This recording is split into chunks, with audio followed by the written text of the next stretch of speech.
Okay, we want to determine the domain and range of the following. So h of x is equal to negative 1 over x minus 2 minus 2.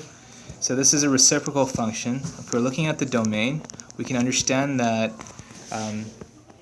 the denominator can equal 0, right? So in that sense, x minus 2 cannot equal 0, so therefore x cannot equal 2, right? So we can write down in our domain statement, x belongs to all real numbers, but x cannot equal 2, right?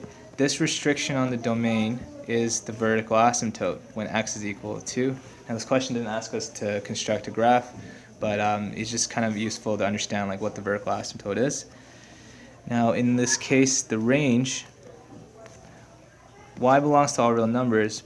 Now the restriction on the range, this portion here, the negative 1 over x minus 2, we know that because it's a fraction, the only way a fraction can become 0 is if the numerator is equal to 0. In this case, this can never equal 0 because the numerator is a constant, negative 1, right? So because the numerator cannot equal 0, this fraction term won't ever equal 0, and then 0 minus 2 never happens. So y cannot equal negative 2, right? Because 0 minus 2 won't exist, right? The restriction on the y value, this is called your horizontal asymptote, right? The restriction on the range is the horizontal asymptote. In this case, y is equal to negative 2. So it'll be useful if you guys kind of construct a graph regarding this, right? Like if you do design a graph in terms of just graphing out the asymptotes, right? X is equal to 2, so the graph won't cross, let's say that this is the 2 mark. Okay, this is x equal to 2, won't cross that point. And for y, the graph won't cross negative 2. Okay, so these would be the asymptote boundaries. In the next question, r of x is equal to the absolute value of x minus 3 plus 1, right? For the absolute value function, the domain of an absolute value function, I'm just going to change colors here. The domain for an absolute value function is going to be x belongs to all real numbers. There is no restriction on the domain, but there is a restriction on the range. And this actually kind of mimics the quadratic equation. It actually kind of mimics the ax minus h squared plus k, right? For absolute value functions, you can actually think about it as ax minus h plus k, and h and k are your vertexes. Your vertex, sorry, not vertexes, right? So h and k is your vertex, and in this case, the vertex itself is 3 and 1, okay? We'll look at this more when we look at transformations, but in this case, y belongs to all real numbers. Because the a value here is 1, right? It's going to be upwards, right? So it's going to be an upwards v shape. So we're going to say y is greater or equal to 1, okay? Alright, let's sketch the function f of x is equal to plus square root x minus 4 plus 1 with attention to domain and range, intercepts, point of extrema, and intervals of increase and decrease. Let's start with the domain and range here. So if I'm looking at domain and range, the domain here, this is a radical, right? So we can understand that the radicand, which is the x minus 4, this radicand has to be greater or equal to 0, okay? So as a result, x minus 4 has to be greater or equal to 0. X should be greater or equal to 4. So x can belong to a set of all real numbers, but x has to be greater or equal to 4, and the reason for that is because if the radicand is less than 0, then we're going to get an imaginary number, so a number that doesn't exist, right? So the lowest value that x can take on is actually 4, and assuming that the lowest value that x can take on is 4, we know that f of 4 here should be plus square root 4 minus 4 plus 1. This is going to give us plus square root 0 plus 1, so the lowest value that y can be is 1. Okay, so we can say y belongs to a set of all real numbers, but y has to be greater or equal to 1. Okay, so because y has to be greater or equal to 1, right, there shouldn't be any x-intercepts here, right? So let's go to the next portion where you're trying to figure out what our intercepts are. You could potentially expect a y-intercept, but there shouldn't be an x-intercept here. And basically, if we're finding a y-intercept, I'm going to let x equal 0. So if I let x equal 0, I'm doing f of 0 is equal to plus square root 0 plus 0 minus 4. Oh, sorry, there shouldn't be any there shouldn't be any intercepts here, because I just completely forgot that x has to be greater or equal to 4. So there actually shouldn't be any intercepts. Sorry about that, guys. Right, so we can scrap intercepts. So we do have a point, right? And the point here should be 4 and 1. So the graph should start at 4 and 1. So what we can do here is we can just kind of sketch the graph out, because we've ascertained that there are no intercepts, right? So I'm just going to sketch this guy out. Okay, I'm just going to go by 2's here. 2, 4, 6, 8, 10. And this is like -2, -4, right? And we can notice here that I'm just going to go up by 2 as well. Okay, let's keep it consistent. Okay, there's 4 here. This is like -2, -4. Okay, so we know that we start at 4 and 1. So this is our point. And because this is basically a root function, we should expect the curve to go like this. Now this is a sketch, right? So the graph is going to look like this. And remember that there is only going to be one kind of pattern here, or one kind of trend, and it should be increasing for all values of x, as long as x is greater or equal to 4. Okay, so this is what the graph will look like. And in this case, if we were looking for points of extrema, well, really the lowest point, there really is no point of extrema, but the lowest point you can have here, right, you won't see a concave up or down portion, but the lowest point that you can have here, C, is 4 and 1.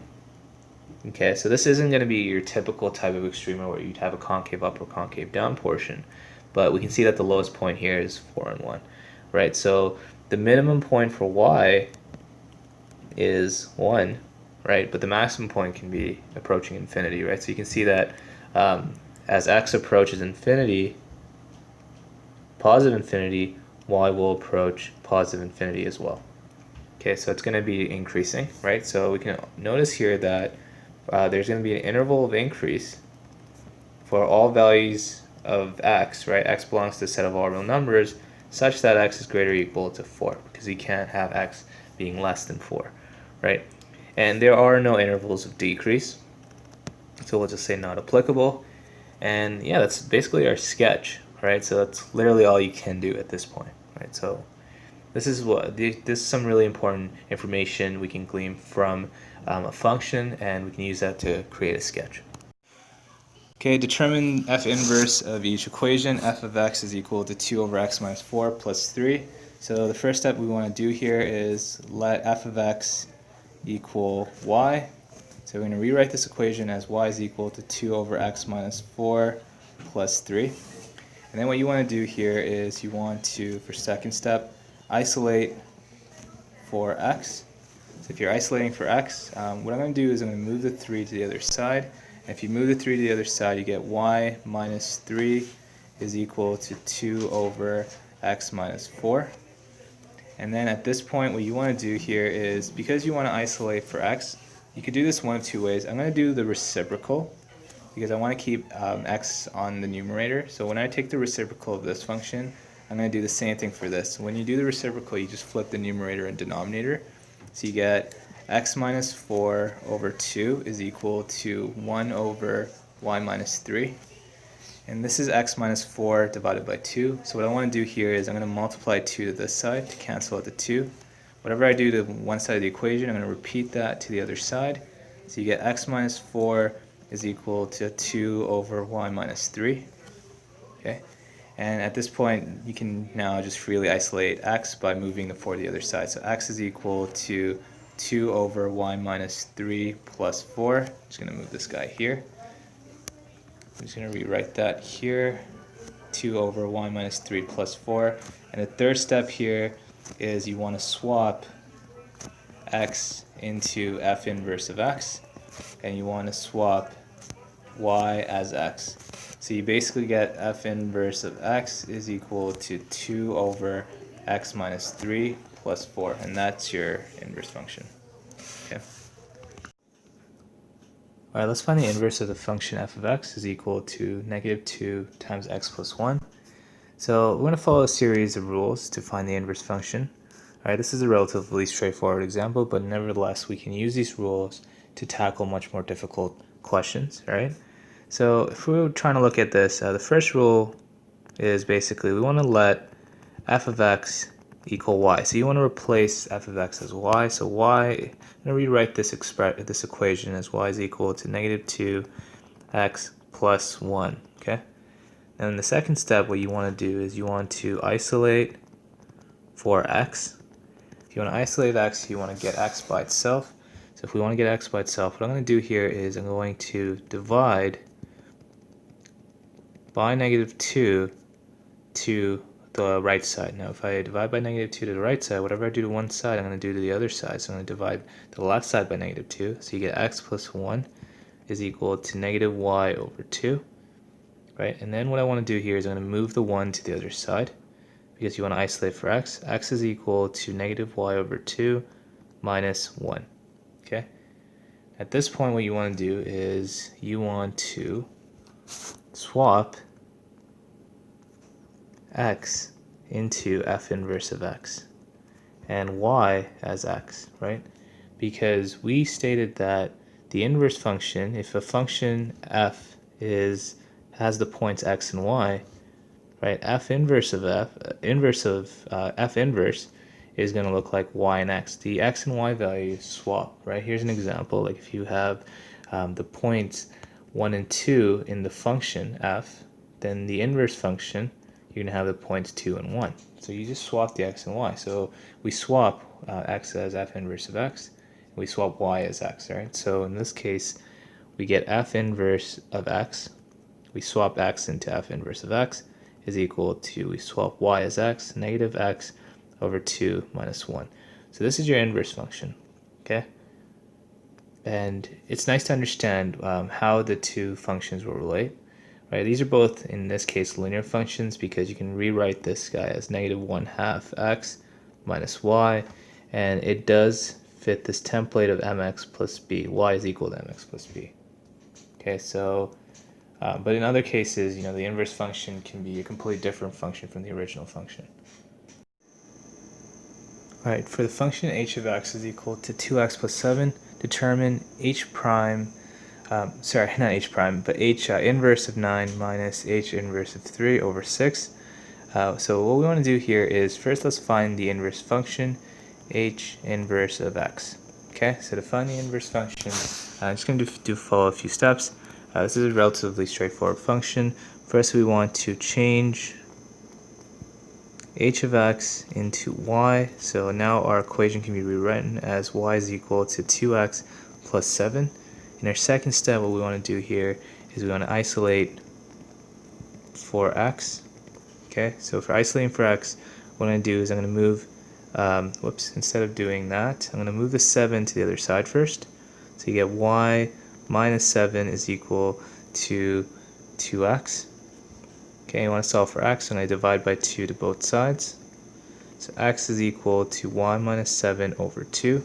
In the third step, you want to swap x into f inverse of x, right? X becomes the y value of your inverse function, and y becomes the x value of your inverse function. Okay, so now the function will look like, well, the inverse function will look like f inverse of x is equal to y becomes x, so x minus 7 over 2. Okay, so this is your inverse function.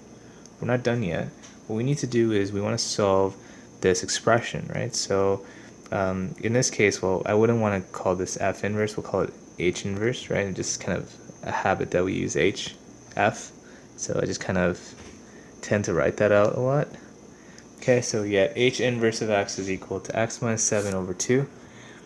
Then what we want to do here, I want to figure out what is h inverse of 9. Okay, so h inverse of 9 is basically me plugging 9 into the expression. So you get 9 minus 7 over 2, which is 2 over 2, which is 1.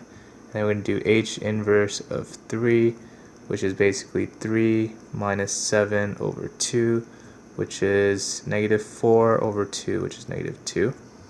Okay, and then I'm going to plug this into our expression. So h inverse of 9 here was 1, minus h inverse of 3 here is negative 2.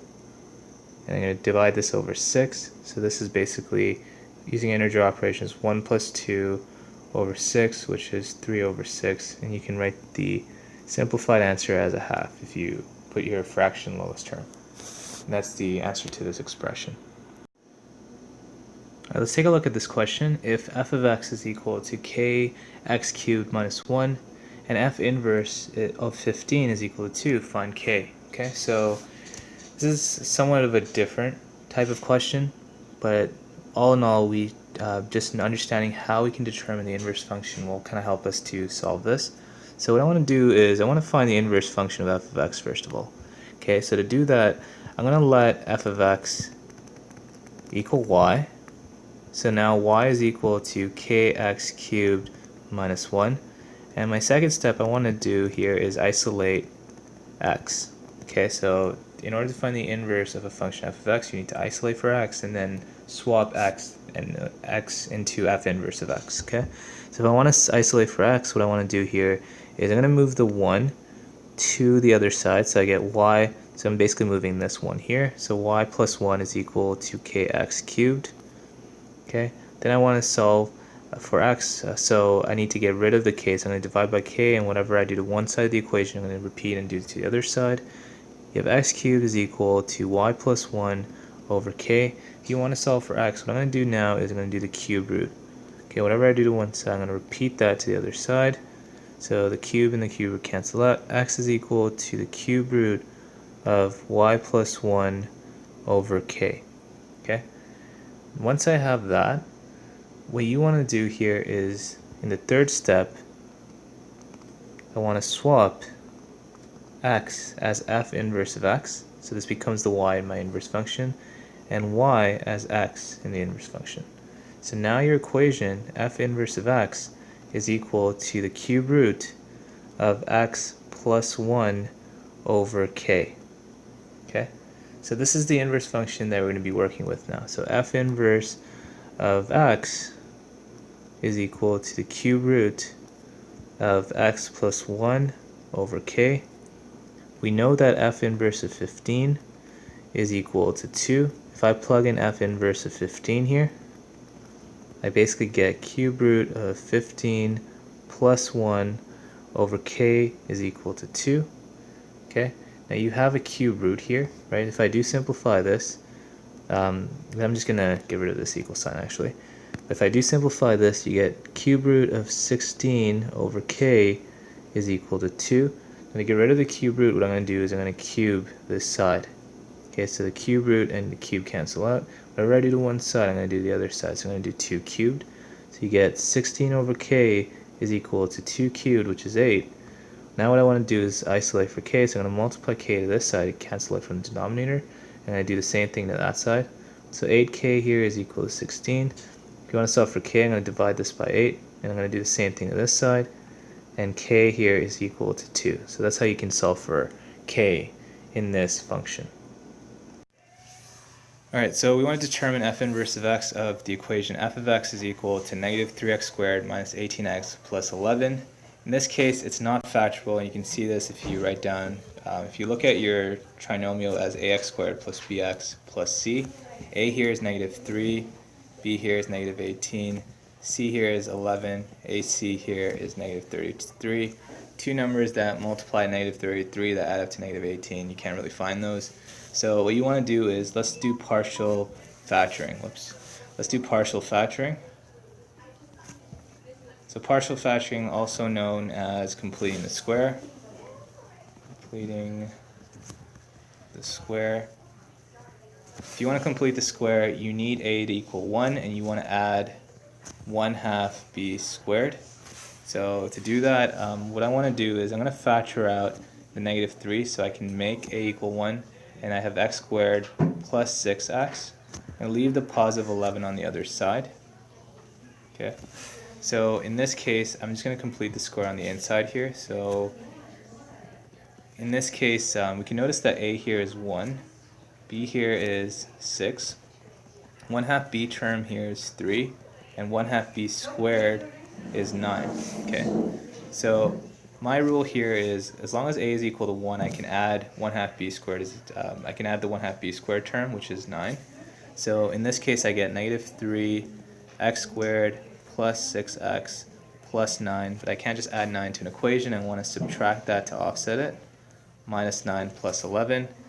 These three form a perfect square trinomial. If we have a perfect square trinomial, we can factor it as x plus 1/2 b squared. So that's why I wrote down the 1/2 b term here. So in this case, you can write all of this out here as x plus 3 squared minus 9 plus 11. So that's your f of x function. And then what you want to do is I'm going to expand this guy out. And you get negative 3 times x plus 3 squared plus 27 plus 11. So if I combine this together, this is negative 3 times x plus 3 squared plus 38. Now this is your function. You still have to find the inverse function, right? So it takes a little bit of time. I'm just going to change colors so you can keep track of this. If I want to find my inverse function, the first thing I'm going to do is I'm going to write this as y is equal to negative 3 x plus 3 squared plus 38. Then what I want to do is I want to isolate for x. So if I'm isolating for x, I'm going to move the 38 to the other side. So you get y minus 38 is equal to negative 3 times x plus 3 squared. And then I'm going to divide by negative 3 to both sides. So this and this cancel out. So you get x plus 3 squared is equal to y minus 38 over negative 3.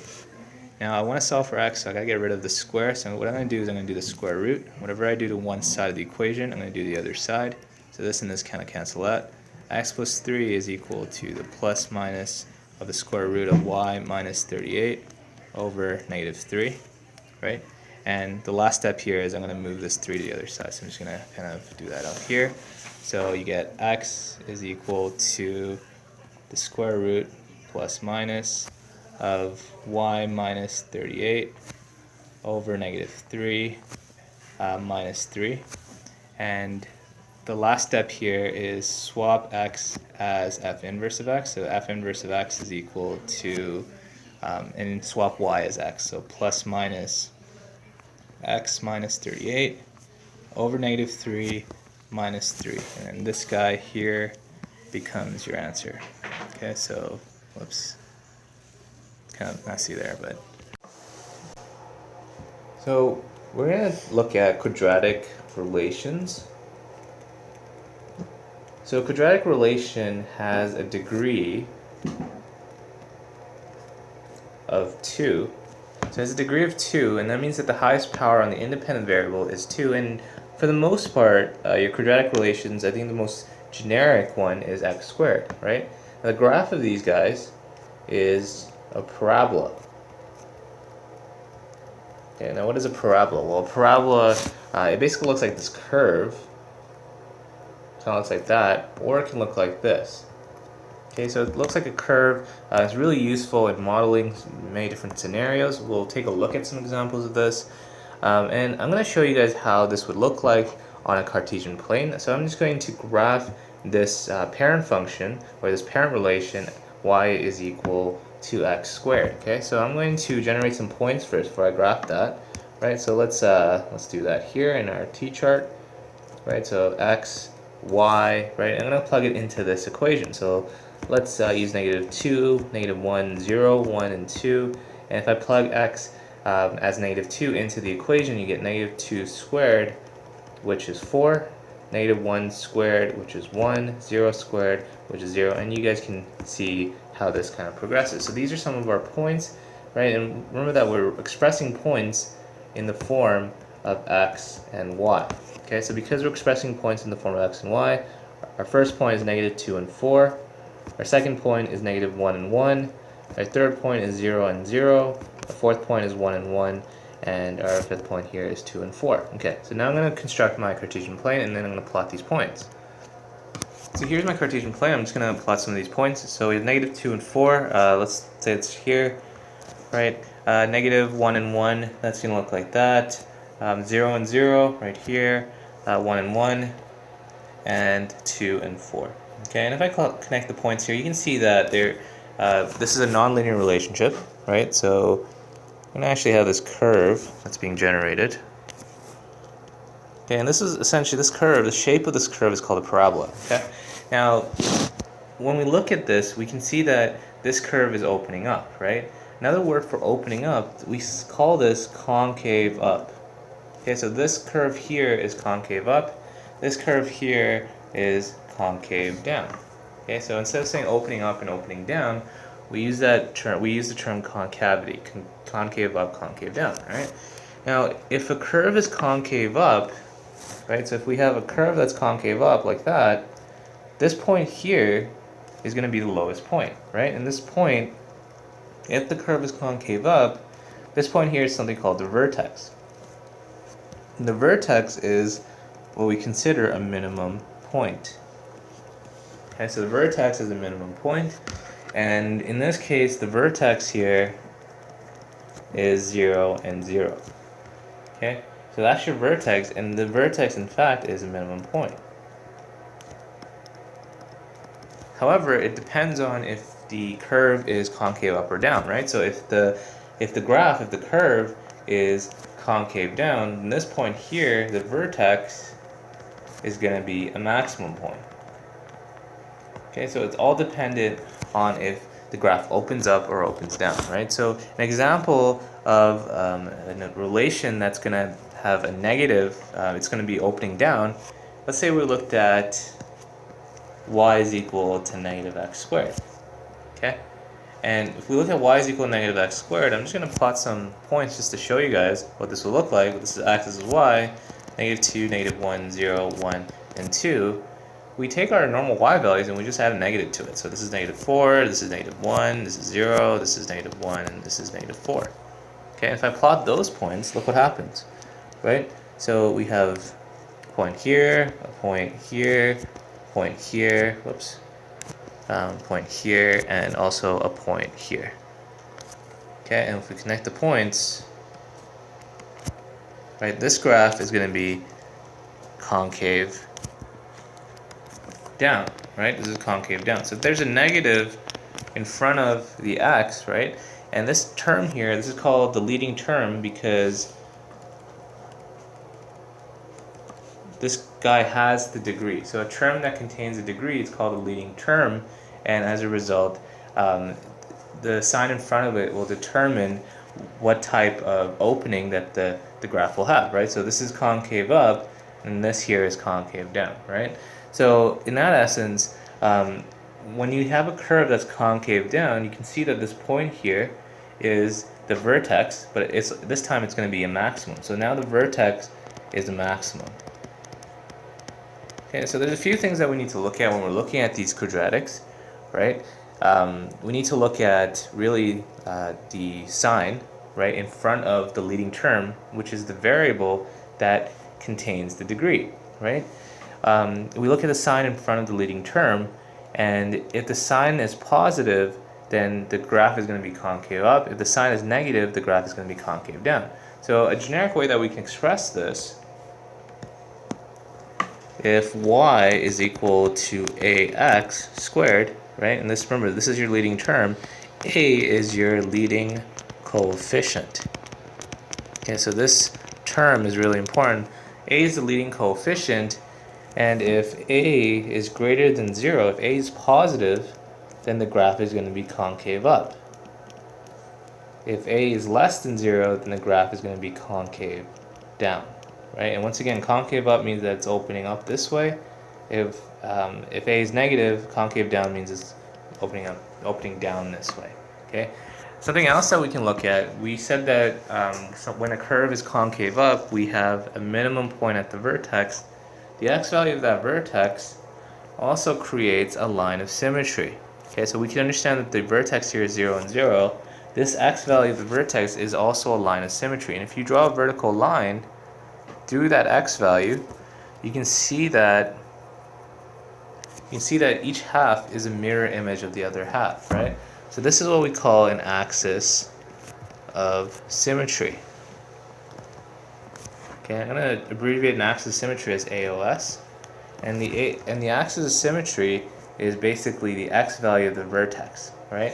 So if this is your vertex, and the vertex is a point, right? The point of the vertex is going to be x and y, the axis of symmetry is the x value of that vertex. So this is something that you also want to remember. Okay, so I kind of summarized a few of these things just by graphing this. So we'll take a look at more aspects, we'll look at more examples of these quadratic relations in the subsequent videos that will follow. So let's look at quadratic relations in vertex form, which looks like y is equal to ax minus h squared plus k. Okay, so I'm going to show you guys what you can glean from this form. Starting with a, like the other other two forms, factor form and standard form, a is still your concavity factor. Okay, so if a is a positive value, that means if it's greater than 0, then the graph is going to be concave up. The graph will look like this. It's going to be concave up. And we can understand that if it's concave up, the vertex should be a minimum point. Right? If a is less than 0, this is going to be concave down. And the curve will look like that. And then this point here, the vertex would be a maximum point. Okay? So that's basically the same for the other two forms. So the next thing we're going to look at here is basically this h and k value. Okay?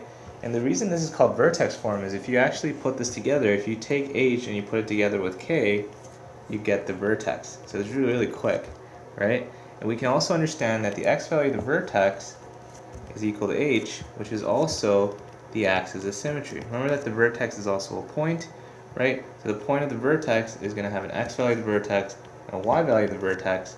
The x value of the vertex is going to be h, and the y value of the vertex is going to be k. Okay, so that's why this form is really useful, because you can actually just determine the vertex just off the bat like that, right? So the h here would be axis of symmetry. So let's take a look at an example. Say we had y is equal to, you know what, let's use a different color here. Say we had y is equal to negative 2 x minus 3 squared minus 5, right? You can understand by looking at the concavity factor that a here is negative 2, a is less than 0. So if a is less than 0, then the graph is going to be concave down like that. Right? So it's going to be concave down, and we can understand that this vertex would be a maximum point. Right? But because we're given vertex form, we can also use this equation to determine our vertex. So our vertex here, our point of the vertex is 3 and negative 5. Now you can notice here that although you see a negative here, because the format is x minus h, you're just looking at the value of h by itself. So you're not looking at the negative sign. The negative sign is already there, right? A really quick trick that it'll teach you is if you see x minus 3, think about the negative 3, take the opposite of the sign you see. So if you see positive 3, then this would be negative 3. It's only for the x value of the vertex. So this is actually your vertex. So this is really quick. This is really useful. And this is one of the reasons why this is one of the more popular forms of quadratic equations. And the x value of the vertex is also equal to 3. Right? So this is also our axis of symmetry. Our axis of symmetry is x is equal to 3 because it's equal to the x value of the vertex. The reason this is so useful is because just by knowing your vertex and the concavity, if I created a sketch here, right, and let's say that this is our graph, right, let's say this is our sketch, we know that the point 3 and negative 5 is going to be found in the third quadrant, right, because 3 would be positive. Let's say this is 3, and negative 5, let's say it's here, right, it's going to be located here, right, and we can see that this point here is going to be the vertex, right. I'm just going to shift this up a little bit so we have some space. So let's say that this is negative 5, this is 3, right, so this is 3 and negative 5, and we also know that the graph is concave down. So because it's concave down, the graph is actually going to go this way. Okay, so just by using that information, we can determine some general shape of this graph. Furthermore, we understand that because the vertex is 3 and negative 5, there is an axis of symmetry that goes through the x value of the vertex. So the axis of symmetry here is x is equal to 3. Okay, so keep this in mind, guys, and this is really useful in just kind of gaining that information very quickly. So this is one of the reasons why the vertex form is such a popular form when sketching quadratic relations. So the next thing we're going to be looking at is sketching sketching quadratic equations in all of these three different forms. And by doing examples, I think you guys can really understand how all of this information from these equations become really useful. Okay, let's sketch y is equal to x minus 4 squared plus 6 with attention to concavity, vertex, axis symmetry, and intercepts. So we can see that we're sketching a quadratic relation in vertex form. So remember that, recall that vertex form looks like ax minus 8 squared plus k. Okay? So the first thing we want to look at is, let's take a look at concavity. So concavity here, we're going to be looking at this a value, which in this case is 1. So a is equal to 1. That tells us a is greater than 0, and therefore a is positive, and that tells us that the graph here is concave up, right? So the graph is going to be concave up, right? And because we know it's concave up, we know that the vertex should be a minimum. So this is some terminology you guys should memorize, but I think the best way is to just kind of draw this out so you'll see it, right? So this is going to be a minimum point, right? Minimum point being the smallest point on the graph, right? So technically I'm going to have the smallest y value. Anyways, so we understand the concavity, we know it opens upwards. The next thing we want to do is we want to find our vertex. So because this is a vertex form, finding the vertex is really quick, right? So the vertex here is h and k, like we mentioned. So the point of the vertex, h and k, is basically 4 and 6. So you can notice here that I changed the sign on the -4, so you guys can memorize it as being the opposite of what you see, right? So that's your vertex, and the x value of the vertex is your axis of symmetry, and your axis of symmetry here is x is equal to 4. So there's basically going to be a line of symmetry at x is equal to 4. And let's give an idea of what the sketch will look like before we kind of move forward. So I'm just going to draw out a Cartesian plane really quickly. Okay, so here's my Cartesian plane. I'm going to plot the vertex. So we said the vertex is 4 and 6, right? And that's going to be in the first quadrant because they're both positive. So we have a point that looks like this. But we also know that the graph is going to be concave up, right? So if it's concave up, it's going to open upwards. The graph is going to open up this way. Okay, so it's going to open up this way. Remember, this is a sketch, so we don't need to do it exactly. And the key thing here is that there's also this axis of symmetry that goes down x is equal to 4. So this half and this half are mirror images. So they'll look exactly the same except the fact that they're mirror images of each other. They're reflected, right? So there's an axis of symmetry at x is equal to 4. Now just by knowing this, just by drawing the sketch out, the next thing we're going to be looking at are intercepts, right?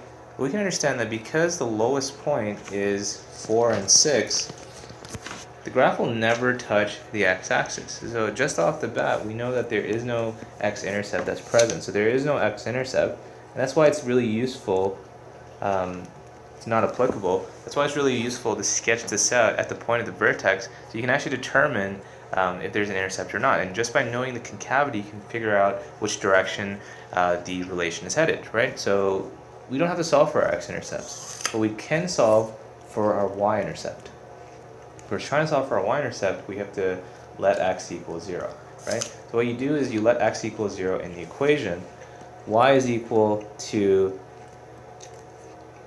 1 times 0 minus 4. So I'm plugging in 0 everywhere I see x in the equation, and you get -4 squared plus 6, which is 16 plus 6, which is 22. So y is equal to 22. So the point here is 0 and 22.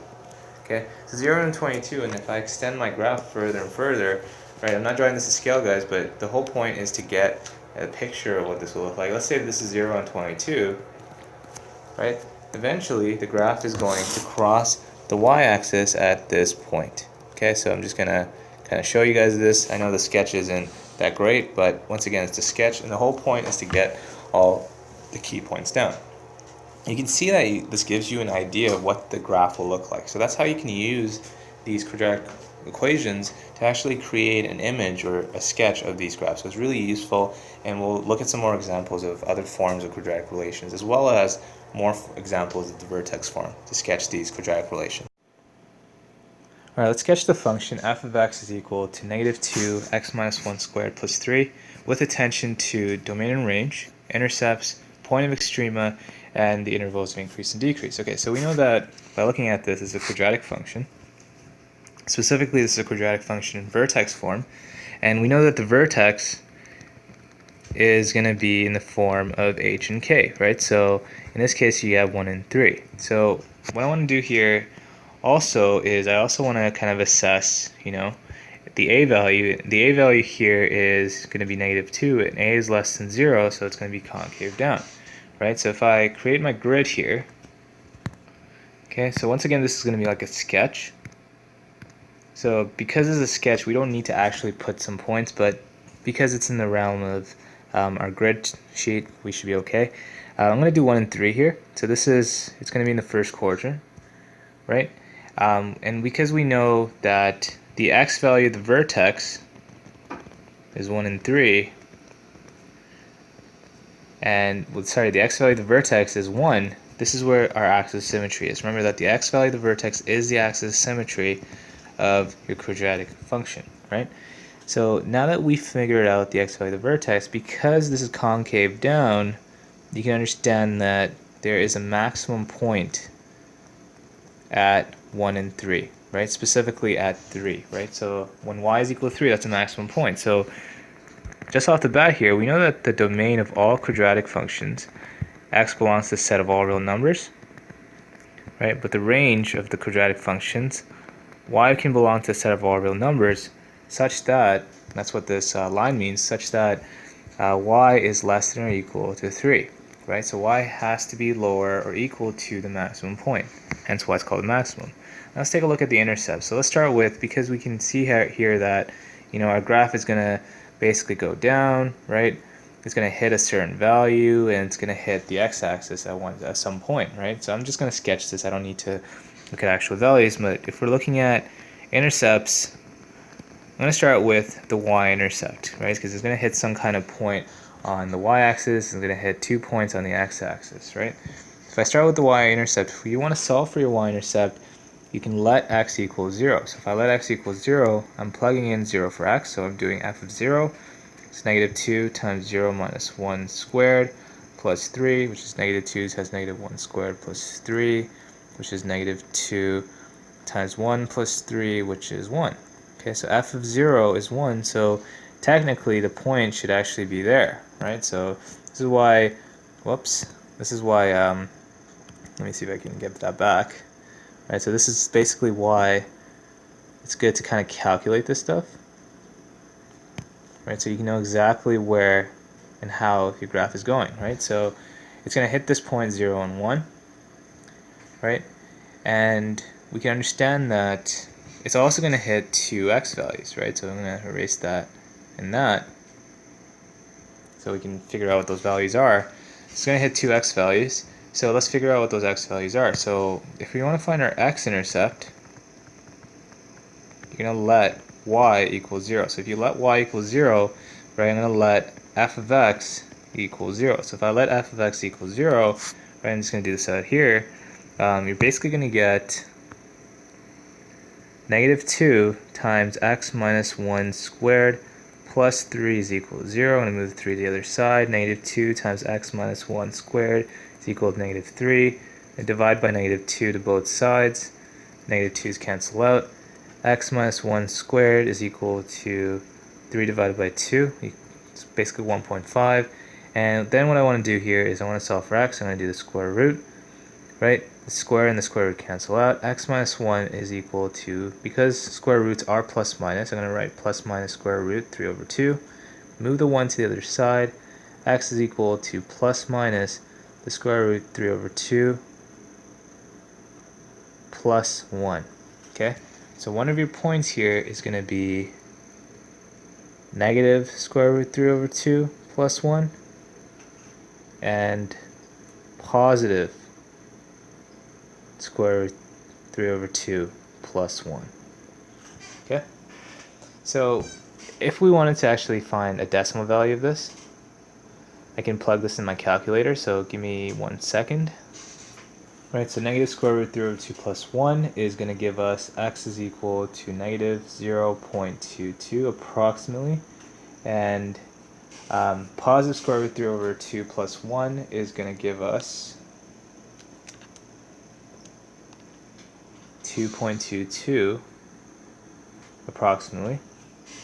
Right, so this just tells us that this is basically negative square root 3 over 2 plus 1 and 0. Okay, so those are the coordinates. And then this point here is going to be, it's going to be about here. Right, so positive square root 3 over 2 plus 1 and 0. Okay, so, and that's our sketch basically.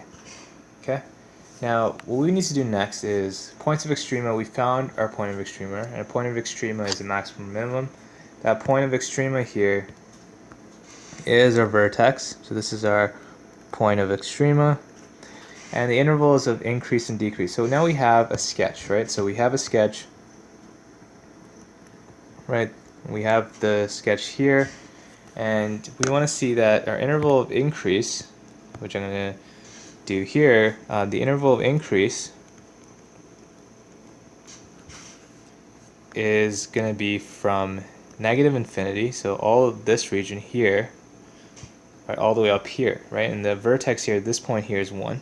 Right? So the interval of increase is going to be between negative infinity and 1. And you want to use round brackets because at 1 you have a vertex, right? So it's not really an interval. So anything between negative infinity and 1, right? Because at 1 you don't actually have, it's not part of the interval. The slope or the rate of change is actually 0, right? So you can learn this in studies of calculus. Right, the slope, if you do a tangent to this point, it's 0. So that's why we're going to not include 1 in the interval. And if we're looking at interval of decrease, which I'm just going to use blue for, right, you're going to see that actually here. So intervals are basically, you can use secants here, right? There's an interval of decrease, right, between 1 and positive infinity. Okay, so those are our two intervals. And that's basically a well-refined sketch of the function and a certain analysis of some of its. Okay, so let's look at another form of a quadratic relation, and this time we're going to be looking at factored form. So factored form looks like y is equal to a times x minus r times x minus s. And I'm going to explain what these r and s variables represent. Before that, a here is your concavity factor. Okay, so this is your factored form. A here is your concavity factor, and like in the standard form, a will determine if your curve opens upwards or downwards. So if a is positive, then we're going to have a concave up curve, right? So the curve is going to open up this way, right? And because we know that the curve is opening up this way, this point here, the vertex, which can be, it's basically a maximum or a minimum point. The vertex in this case is a minimum point. Okay, so it does the same thing as in the case of standard form. And if a is less than 0, then we're going to have something that is a concave down curve. Right, so the curve basically looks like this. Right, so the vertex here is basically a maximum point. Okay, so the vertex here is a maximum point, right? Now, what we're going to be looking at next is this case of the r and the s variables. Okay, so what does the r and the s mean? Well, the r and the s are basically x-intercepts. Okay, so that's why instead of calling this factored form, sometimes you might also hear this as an x-intercept form, or the intercept form. Okay, so the reason it's called an intercept form is because the x-intercepts are really easy on solving for this in this format, right? So in this case, like if we had something that looked like y is equal to x minus 3, x minus 4, right? To solve for an x-intercept, we would normally let y equal 0, right? Because the x-intercept occurs at the x-axis basically when y is equal to 0, right? So if we did that, we get 2 times x minus 3 times x minus 4 is equal to 0. And you can actually see that if you wanted to solve for this equation where the left side is equal to the right side, you could do this by letting each of these factors, whoops, trying to erase that. We can solve this factored equation by letting each of these factors, let x minus 3 equal 0, x is equal to 3, right? So when x is equal to 3, the left side would be 0, because when one of these factors becomes 0, 0 times the other factor will make it 0, right? So, and then we can also solve for the other factor by letting it equal to 0, and you can see that x is equal to 4. Now these values, x is equal to 3 and x is equal to 4, those represent the x-intercept. Because y is 0, those points are 3 and 0 and 4 and 0. So just really quickly, R and S represent the x-intercepts, right? So that's why they're called, why this is called the x-intercept form. It's really useful because you can quickly plot that down.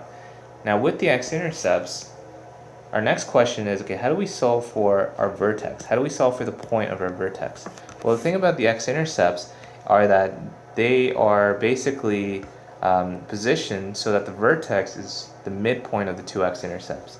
Okay, so the x value of the vertex, and this is really your key equation, is the midpoint of the two x-intercepts. So this is the main equation that you're going to be using, right? So for instance, if we looked at our previous equation, y is equal to 2x minus 3x minus 4, concavity factor here, a is equal to 2, that tells us a is greater than 0, so we can already tell that the graph is going to be concave up, right? So because we know that the graph is concave up, we also know that the x-intercepts are going to be,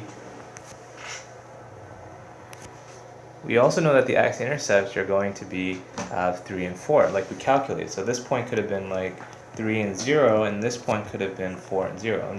I'm not really drawing this to scale, guys, but I'm just sketching it out, but I just want you guys to understand the point.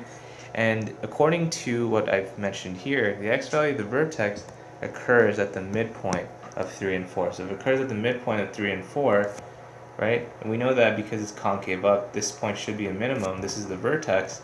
The vertex should be at 3.5. It's in between 3 and 4. And you can actually see that when you calculate it, right? So you get 3 plus 4 over 2, which is 7 over 2, which is 3.5. Now once you found the x value of the vertex, if you want to find the y value of the vertex, you would substitute that point, right? So to find the y value of the vertex, substitute x value of the vertex into the equation. Okay, so then you can substitute 3.5 into the equation to solve for the y value of the vertex, right? So if I was going to do that in this scenario, I would take my x is equal to 3.5 and substitute it into my equation of y, right? If I substitute that, I get y is equal to 2 times 3.5. Everywhere I see x, I plug in 3.5, minus 3, 3.5, minus 4, and I get y is equal to 2 times 0.5 times negative 0.5. 2 times 0.5 is like 1. 1 times negative 0.5 is negative 0.5. So y is equal to negative 0.5. So that tells us that our point here is 3.5 and negative 0.5. So this is really useful in determining, like this would be negative 0.5. This would be really useful in exactly determining where your vertex would be located, right? So this is really this is another form that you can look at. Really all of these three forms will tell you the same thing, but they'll tell you it in different ways. Some forms are faster to use depending on what information you're given, while as other forms are much slower. Okay, so make sure you understand this. We can also note that remember that the x value of the vertex is also the axis of symmetry. So the axis of symmetry is also the x value of the vertex, which is 3.5. Okay, so remember that the axis of symmetry is this line of symmetry, and if I was going to draw it on my sketch here, it would just kind of cut through this, and then you would see that these two halves are mirror images of each other. Okay, so that's basically factored form. Okay, so when looking at quadratic relations, we can look at them in three different forms. So the three different forms that we're going to be looking at is standard form, there is vertex form, and there is factored form. Okay, so standard form looks like ax squared plus bx plus c. Vertex form looks like ax minus h squared plus k. And factor form looks like ax minus r, x minus s. Okay, and basically we're relating our independent variable to our dependent variable. So I'm going to look at all of these three forms, and first what I'm going to do is I'm going to start with standard form. After overviewing these different forms, we're going to look at some examples to kind of just bring these points home. Okay, so let's take a look at standard form really quickly.